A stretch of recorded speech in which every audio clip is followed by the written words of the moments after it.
Donc, je voudrais aborder le thème autour du CBD, le cannabidiol, qui est donc un constituant de la plante de chanvre. Premières informations. Marie? La première info que j'ai eue, c'était que c'était une plante trésor un peu. J'ai eu ce D'accord. mot-là, du trésor. Je perçois comme des vibrations, des énergies un peu euphorisantes où Mhm. tout est léger en fait. Et ça me met dans cette énergie où tu sais, à force de rire, tout devient drôle et rien n'est sérieux. Julie? Moi, j'ai la feuille euh, de cannabis qui s'est présentée. Et ça m'a emmené sur la notion de symbole et de tous les symboles qu'il y a derrière cette feuille-là. Alors, ça m'a fait plusieurs branches. J'en ai une qui partait plutôt du côté jamaïcain, avec voilà, l'ensemble de l'énergie qui est rattachée à cette feuille, avec quelque chose de très loisir, un peu euphorique, comme en parlait Marie. Et d'un autre côté, je parle sur une branche qui va plus sur les égrégores liés aux notions de drogue. Et c'est très lourd parce que ça connecte aussi à la souffrance des personnes qui sont reliées à cet égrégore. D'accord. Alors, si vous prenez la plante juste en elle-même, quelles sont ses caractéristiques?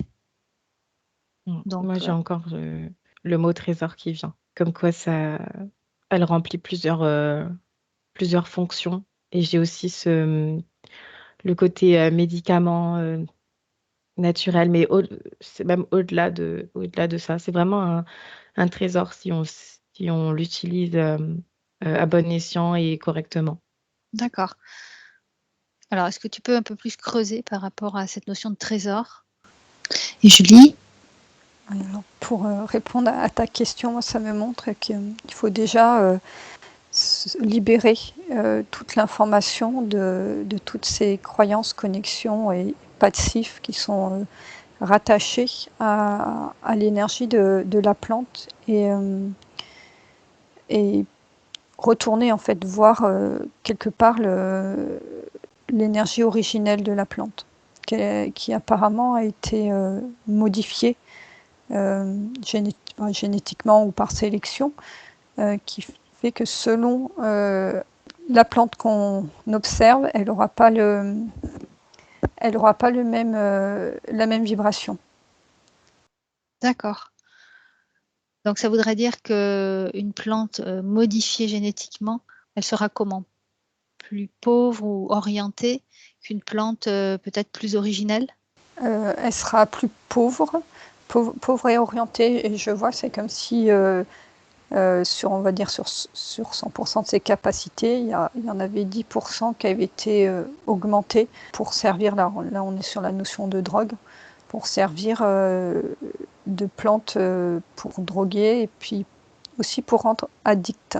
Voilà, c'est comme si à la base elle avait un pouvoir un petit peu euphorique et d'autres capacités de permettre de changer d'état de conscience, mais les modifications génétiques ont fait elle a développé, enfin, on lui a fait développer ses capacités addictives, enfin, que ce soit addictif pour la personne qui l'utilise. Et je vois la plante qui s'alourdit et qui, quelque part, perd une partie de sa conscience quand elle est utilisée à ces fins-là. D'accord. Marie, si on revient sur tu as vu le trésor qu'elle renferme? Oui, oui, oui. En fait, c'est vraiment par rapport à ce que dit Julie, là, je suis vraiment sur la plante, on va dire, dans son état vraiment naturel. En fait, que je vois cette plante, quand elle n'est pas respectée dans son état naturel, elle devient nocive et voilà tout ce qu'a dit Julie juste avant. Mhm. Et dans son état naturel, au contraire, je vois qu'elle nourrit plusieurs aspects en fait. Il y a justement pas ce côté addictif, c'est plutôt je le perçois comme un médicament D'accord. qui peut être utilisé justement comme une béquille à un moment donné, mais il n'y a pas ce côté addictif par la suite. Donc voilà, et ça apporte vraiment beaucoup de bienfaits, vraiment à un niveau subtil et aussi dans le corps physique. C'est comme si ça apaisait beaucoup de choses. Et en fait, voilà, il y a ce côté léger. Et j'ai encore vraiment ce mot trésor parce que c'est comme si, d'un point de vue même au-delà de l'humain, c'était quelque chose, tu vois, d'un point de vue environnement, ça peut être un trésor aussi. C'est comme si ça pouvait répondre à plusieurs besoins de l'homme, en fait.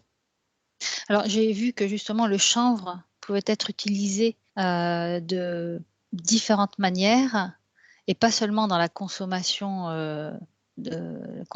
ingérée, cette plante-là, mais on pouvait en faire, donc des vêtements, il y a plein de manières d'utiliser, ce chanvre. Donc si on revient à, le cannabidiol, donc ce qu'on appelle le CBD, est-ce que ce CBD fait partie des 10 des plantes donc dont tu as parlé Julie, qui ont été modifiées génétiquement?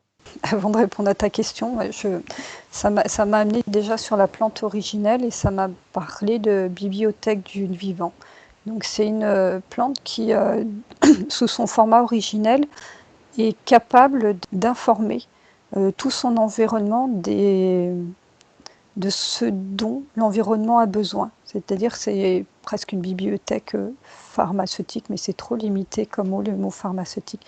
C'est que dans son génome, là, je vois au niveau ADN, elle est porteuse de toute information dont l'environnement aurait besoin pour pouvoir soit se soigner, soit évoluer, et ça sur un niveau biologique et un niveau énergétique, voire au niveau de la conscience. C'est comme si cette plante, par son niveau de conscience, était capable d'interagir avec d'autres plantes et les amener à un niveau de conscience supérieur. On est bien dans un originel. Et donc, cette capacité, comme citait Marie, à avoir plusieurs utilisations. Donc, parce que son patrimoine fait qu'elle est multipotentielle.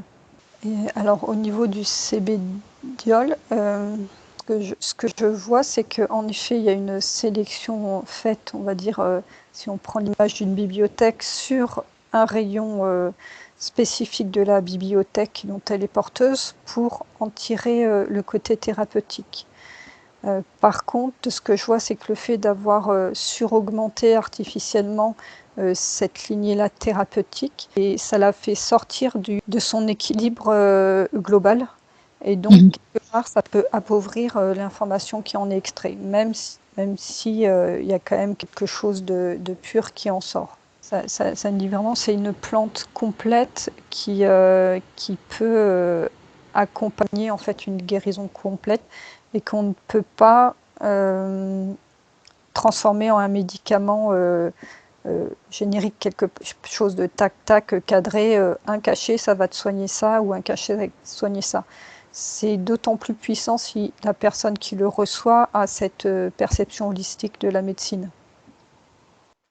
Oui, et puis une plante a certaines propriétés, c'est pas pour rien qu'elles sont ensemble et qu'elles s'expriment en synergie parce que, voilà, c'est tout un équilibre au niveau de la plante. Mais là, finalement, comme, la plupart des médicaments, on extrait juste une part, un principe actif de la plante pour qu'il puisse, être un médicament. Mais, on retrouve ça aussi dans les huiles essentielles. Ça me montre un peu l'image, vous savez, les tours humaines là, qui sont faites, je crois, en Espagne, dans les fêtes de village, où il y a une base avec des hommes costauds, et peu à peu, et en fait, c'est comme si tu prenais la personne qui est en haut avec le drapeau, et tu dis ah bah c'est ça mon médicament. Mais en fait, cette personne est en haut parce qu'il y a toute la structure en bas qui existe. Ouais, tout à fait. D'accord. Alors, autre information par rapport à la plante en elle-même, et après on regardera plus précisément ce CBD. Moi, ça m'amène sur la notion d'intelligence organique de cette plante, et que c'est le mécanisme qu'elle a, de pouvoir générer en elle et autour d'elle une organisation organique, un équilibre organique, et qu'en l'ingérant, elle peut transmettre ce type d'information à l'intérieur du corps pour lui permettre de se rééquilibrer naturellement. D'accord. Donc là, tu parles principalement de la feuille, parce qu'il y a aussi les graines qu'on peut consommer. Là, je suis sur la plante globalement. Après, Global. ouais, global. D'accord. Comment pourrait-on la consommer pour recevoir tous ces effets, enfin tous ces principes actifs? Alors, ça va dépendre de ce qu'on attend d'elle. D'accord. Mais de façon globale, ça veut dire qu'on va utiliser toute la plante ou pas forcément, ou une partie de la plante pour telle ou telle pathologie ou tel effet? Moi, ça me parle de respecter, ça me parle beaucoup de respecter dans sa globalité la plante, en fait. Ça me dit qu'elle se suffit à elle-même. Mmh. Et comme si, en fait, par exemple, le fait que l'humain en plante à foison, c'est pas quelque chose. C'est comme si elle pouvait, en fait, d'elle-même se reproduire et qu'il la laisser complètement être et s'exprimer, en fait. Et en fait, c'est la laisser naturellement Se distribuer développer? ses bienfaits, ouais, se Mmh. développer, c'est ça. Et en fait, après, c'est comment la consommer, c'est ça, comme disait Julie, ça dépend bien sûr de ce qu'on souhaite. Mais en fait, c'est plutôt global, en fait. C'est vraiment un respect global de la plante. D'accord. Bien. Alors, on va revenir donc sur ce CBD. Donc, si on prend le CBD tel que il est dans le commerce, est-ce qu'on peut dire que c'est une plante qui est addictive?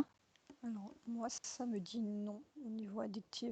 Alors, commerce, j'ai pris l'énergie d'une boutique, hein, celle qui ouvre un petit peu partout. Alors, je ne sais pas, mais ça m'a parlé de CBD de synthèse. Apparemment, ça a pu être synthétisé. Et que dans ces boutiques, il était peut-être possible de trouver du naturel et de la synthèse. D'accord. Et la différence serait quoi au niveau des effets? Ça va dépendre de la personne qui va le prendre. C'est au niveau de la vibration de la personne. On va dire qu'une personne qui a un certain niveau de conscience de son corps, voilà, de tout ce qui est naturel et de la globalité, si on lui donne c'est prendre la synthèse, ses énergies vont le ressentir et ça n'aura pas d'effet. Et apparemment, pour une personne qui est dans la consommation pure, ça ne va pas lui poser de problème de prendre de la synthèse. D'accord. Et est-ce que c'est ça qui va déterminer si une personne va être plus addicte à cette substance qu'une autre? Par rapport au fait que ce soit de synthèse ou naturel, Ouais. Et que la personne le reçoit différemment? oui, c'est surtout la façon dont la personne le prend. On va dire ça rentre en résonance quelque part. Celle qui cherche un produit vraiment naturel pour son bien-être ne va pas rentrer dans l'addiction. C'est-à-dire, soit elle va avoir la synthèse et va le rejeter, ou soit elle va avoir le naturel, que ça prenne place dans ses énergies. Par contre, celui qui fait ça comme on va dire un simple médicament, on voit que ça peut pousser à l'addiction. D'accord. Marie, tu as des infos? Ça me dit que c'est plutôt des personnes qui ont des tendances à être dans l'addiction aussi. Ça va toucher ces personnes-là qui vont utiliser le CBD pour combler quelque chose qu'ils pensent ne pas avoir. Et c'est ça, en fait. Ils sont à la recherche de choses extérieures. Et en fait, c'est typique de ces profils-là. Parce qu'après, effectivement, quelqu'un qui consomme le CBD en ayant conscience de ce que le CBD peut apporter, je le vois encore comme une sorte de béquille à un moment donné, comme un médicament, en fait.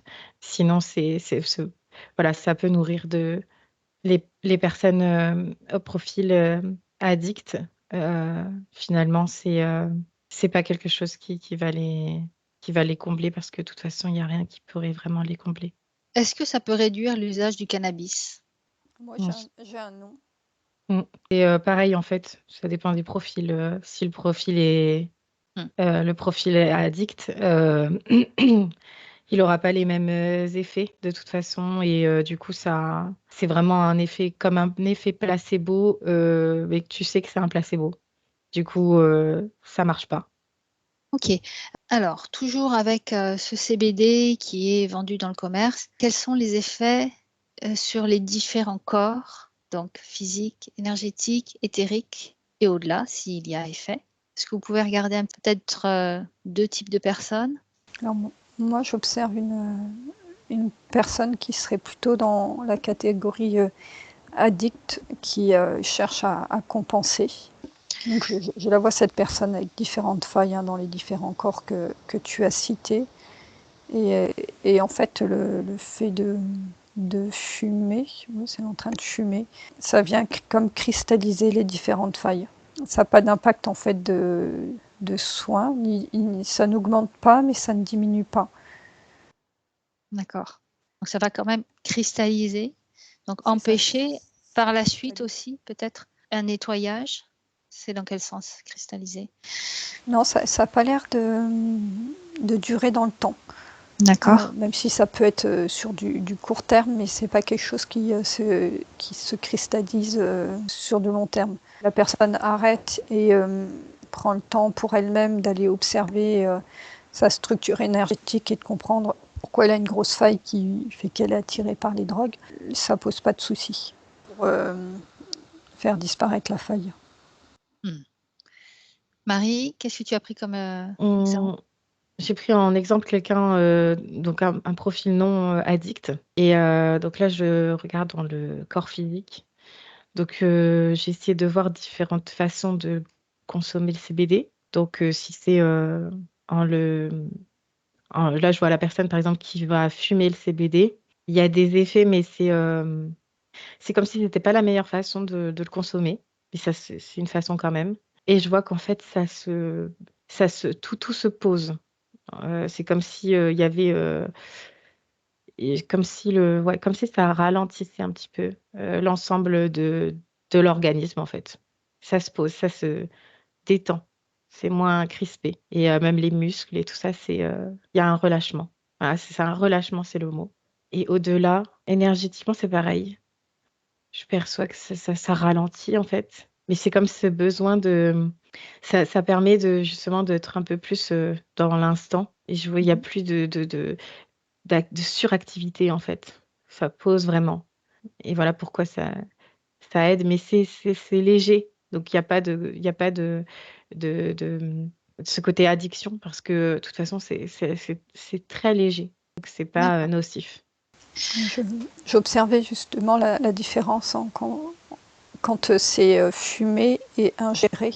Et, en tout cas, sur le cas que j'observe, le fait de fumer, comme si l'effet ne rentrait pas de façon, on va dire, thérapeutique dans le corps, mais se diffusait, donc voilà, figer ses failles. Par contre, quand c'est ingéré, c'est comme si la molécule trouvait son chemin, ou en tout cas, elle cherche là où elle doit aller dans le corps. D'accord, elle se dirige où alors? Au niveau des failles? Là, c'est dans le corps. En fait, elle parcourt tout le corps. Comme si D'accord. comme si elle scannait tout le corps. Et quand elle rencontre une faille, comme une résonance, je sais pas, comme si elle émettait une sorte de fréquence particulière. Et ça attire en fait les autres molécules autour de ce qu'elle perçoit comme une faille. Et là, je suis plus au niveau corps physique et le corps énergétique, on va dire, très proche du corps physique. Hein. D'accord. Et quels sont les effets du coup? Ce que je vois, c'est que la molécule va autour de ce déséquilibre et elle se met à émettre une fréquence qui cherche à rentrer en résonance avec là les cellules sur lesquelles elle s'est arrêtée, comme si elle envoyait un message pour que l'autre cellule lui réponde au niveau de son message. Donc de quelle manière elle répond le corps ou cette cellule? Alors, il y a des cellules qui sont, on va dire, éteintes, qui ne répondent pas. Et en fait, l'émission va chercher la réponse à la enfin, elle va passer les différentes couches de cellules qui ne répondent pas jusqu'à trouver une cellule qui va pouvoir lui répondre. Et qui, une fois qu'il lui répond, il y a un échange comme ça de fréquences entre ces deux cellules, mais qui va traverser les cellules qui, elles, ne répondaient pas avant, quelque part les recharger d'informations, en tout cas les réharmoniser.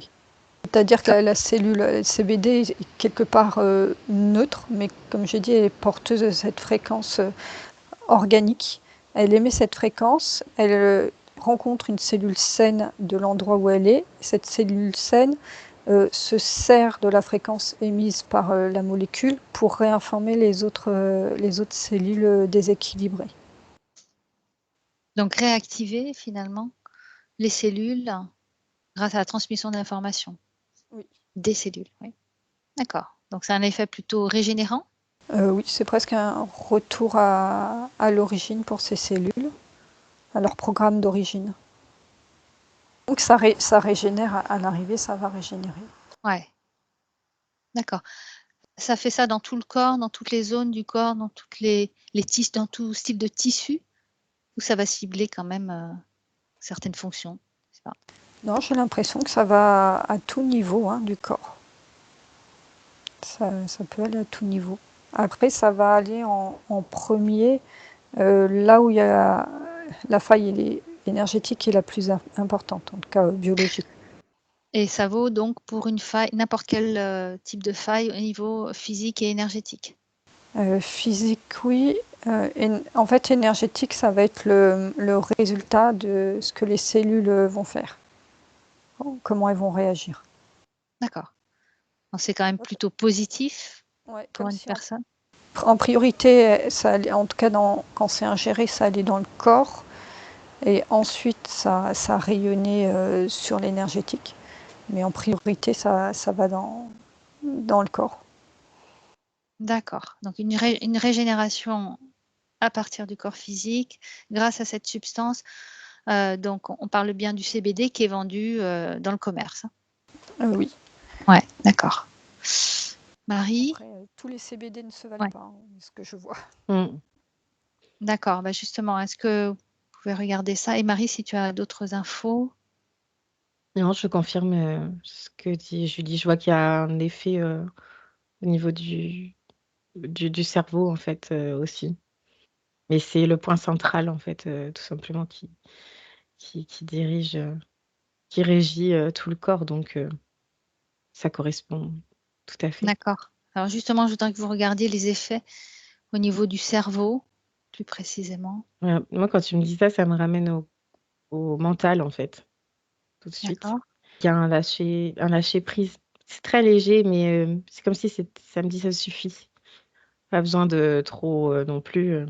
Ça me dit que c'est la dose, parfaite Mmh. pour lâcher tout ce qui va être un peu tracas, inutile. Ça enlève comme le superflu, mais j'ai beaucoup le mot trésor qui me revient parce que, en fait, ça peut vraiment, c'est vraiment une aide, pas forcément quotidienne, mais voilà, quand il y a besoin, pour une période, donnée, quoi. Le cerveau, il utilise la capacité à revenir à l'information originelle. Donc les cellules du cerveau, quelque part, se libèrent de croyances ou autres qui sont accrochées à ce niveau-là. Ce qui fait que le mental, en effet, s'apaise quand la substance arrive. OK. Est-ce qu'il y a donc un effet au-delà du corps énergétique, plutôt éthérique et même au-delà, vous pouvez regarder? Alors, moi, directement, ça n'a pas d'effet. Comme si ça restait vraiment D'accord. le corps. Et en fait, c'est l'évolution du corps qui va permettre voilà, de voir une évolution sur les corps subtils, mais pas la substance qui va directement vibrer sur des corps subtils. Mmh. D'accord. Marie, pareil? Oui, pareil, c'est indépendant des effets, mais forcément, si ça va mieux en bas, ça va mieux en haut aussi, mais c'est pas du tout le CBD ne va son ses N'agit pas bienfaits ne directement. s'étendent pas, voilà, jusqu'à là. Oui, d'accord. Alors, est-ce qu'il y a des inconvénients, des effets secondaires de ce CBD? Ça va vraiment dépendre de la qualité du produit. Si je prends du CBD extrait de la plante vraiment la façon plus naturelle possible et qui est vendue quasiment par la même personne qui a cultivé et extrait. Là, je vois quelque chose comme n'importe quelle autre plante et je ne vois pas d'inconvénient. Par contre, plus c'est industrialisé et synthétisé, plus je vois des charges. Alors, je ne sais pas s'ils utilisent des pesticides, des engrais ou autres pour cultiver à grande échelle. Mais voilà, c'est la nature de la plante qui va faire que ça peut avoir, oui, des charges qui sont ingérées. D'accord. Marie? Ouais. Oui, c'est ça, sa naturalité. En fait, si elle est prise vraiment comme elle est, il n'y a, il y a aucun effet, mauvais Secondaire? effet, voilà. Mais ça me remontre en fait que cette plante, elle doit être entièrement respectée. C'est comme si elle était totalement souveraine et qu'elle savait aussi se développer à l'échelle en fait voilà, dont on a besoin. Par exemple, il n'y a pas besoin de la produire parce qu'en fait, elle se produit elle-même normalement si on la laisse faire, elle suffit. Voilà. Et du coup, le fait voilà, de l'industrialiser fait qu'elle perd, même elle perd de son trésor. Son trésor, il est comme plus là, ou alors il donne des effets addictifs ou autres. Mais elle-même se suffit à elle-même. Et voilà, il faudrait la laisser, en fait, dans un monde idéal, il faudrait la laisser se, voilà, se développer toute seule et l'accueillir bah, dès qu'elle est prête à être ingérée, en fait. D'accord. Donc ça veut dire qu'au mieux, si on veut la consommer, ce serait plutôt la plante que l'on cultive dans son jardin. Et là, au niveau de la consommation, comment elle pourrait se consommer? Le CBD, c'est vraiment le principe actif, hein, un constituant de la plante. Donc là, c'est extrait, alors que dans une plante, donc ça doit être le pourcentage de ce CBD doit être moindre. Comment est-il bon de la consommer? Alors, moi, ça me montrait en effet une personne qui faisait ça et qui utilisait une sorte d'alambic pour extraire la substance de façon condensée. D'accord.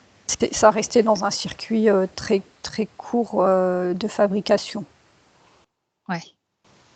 Et si c'est juste la plante, en fait, si c'est en tisane par exemple, ça me montre que c'est des tisanes qui sont bues de façon globale. Et la personne qui en prend, elle n'a pas, par exemple, pour soigner une douleur ou un cancer, elle le prend pour son équilibre global et en tisane, c'est largement suffisant pour des D'accord. personnes qui veulent vraiment l'utiliser de façon thérapeutique. C'est comme s'il fallait boire beaucoup de tisane pour que ça ait un effet fort et rapide. Et on pourrait faire une huile essentielle de chanvre finalement, de cette plante. Et est-ce qu'il y aurait ce principe actif suffisamment important? C'est l'extrait là qui sort de C'est l'extrait, ouais. l'alambic. Oui. Ça existe, ça? Je ne sais pas si ça existe en fait. Moi, je sais pas. Ça me dit oui, que sous cette forme-là, ça existe. D'accord. Et tout à l'heure, tu me posais la question pour les graines par rapport à la Ouais, plante. Alors moi, j'ai pas du tout la même énergie entre la plante, que ce soit les feuilles, la tige et les graines, d'accord. qui sont pas porteuses de la même information. Et j'ai l'information un peu de séparation.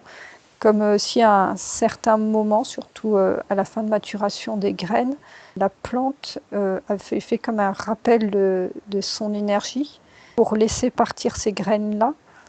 Et dans ce cas-là, elle ne serait pas bonne à consommer, elle serait juste, pas juste, elle serait bonne à planter. D'accord.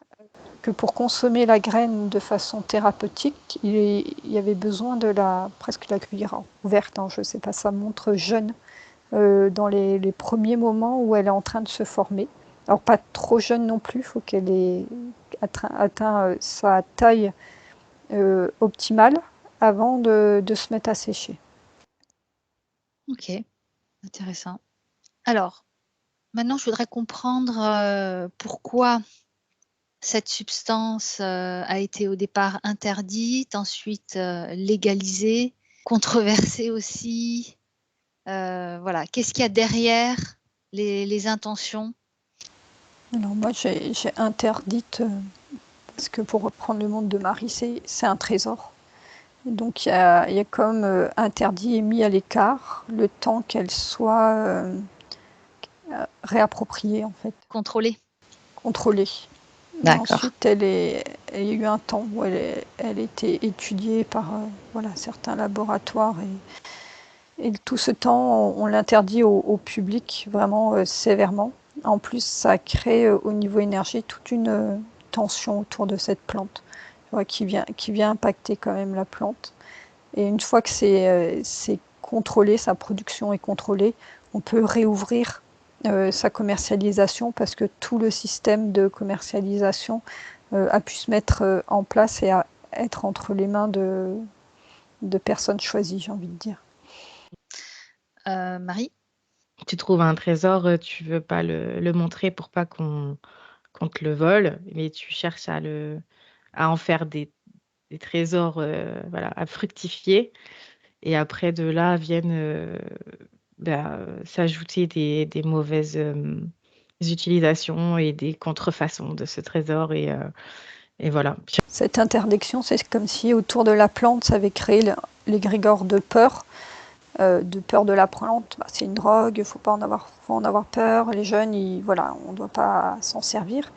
Et ça, comme si ça enrobait à chaque fois, ça remettait une couche de peur. En même temps, ça crée aussi une tension on s'interdit, donc on va en consommer.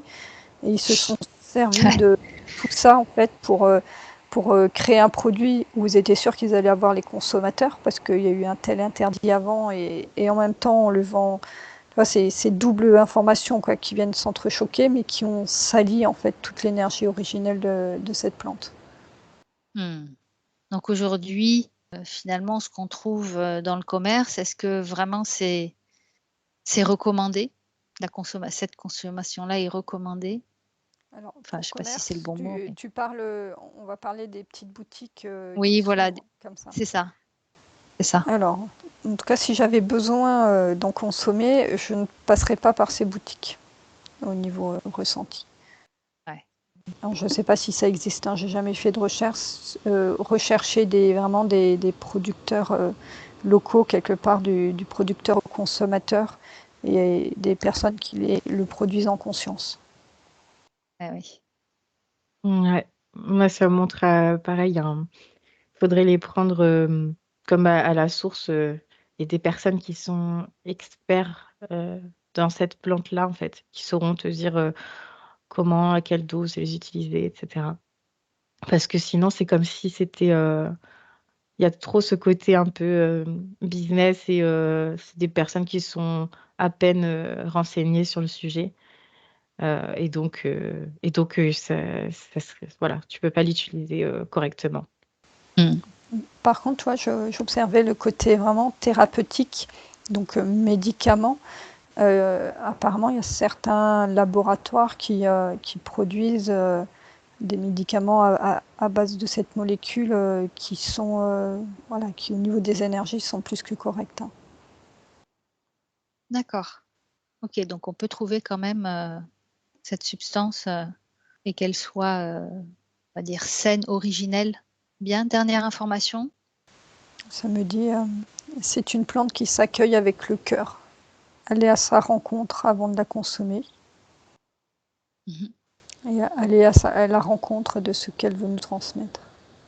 Moi, ça me montre qu'il faut pas coller d'étiquette. C'est comme s'il fallait apprendre à la connaître, davantage parce qu'elle a D'accord. une étiquette, qui n'est pas, la bonne, ça me dit et du coup, c'est vraiment quand on veut la consommer, il faut en apprendre, et la respecter totalement et apprendre, sur elle. Ouais, très bien. Bien, on va terminer là-dessus. Je vous remercie toutes les 2. Merci.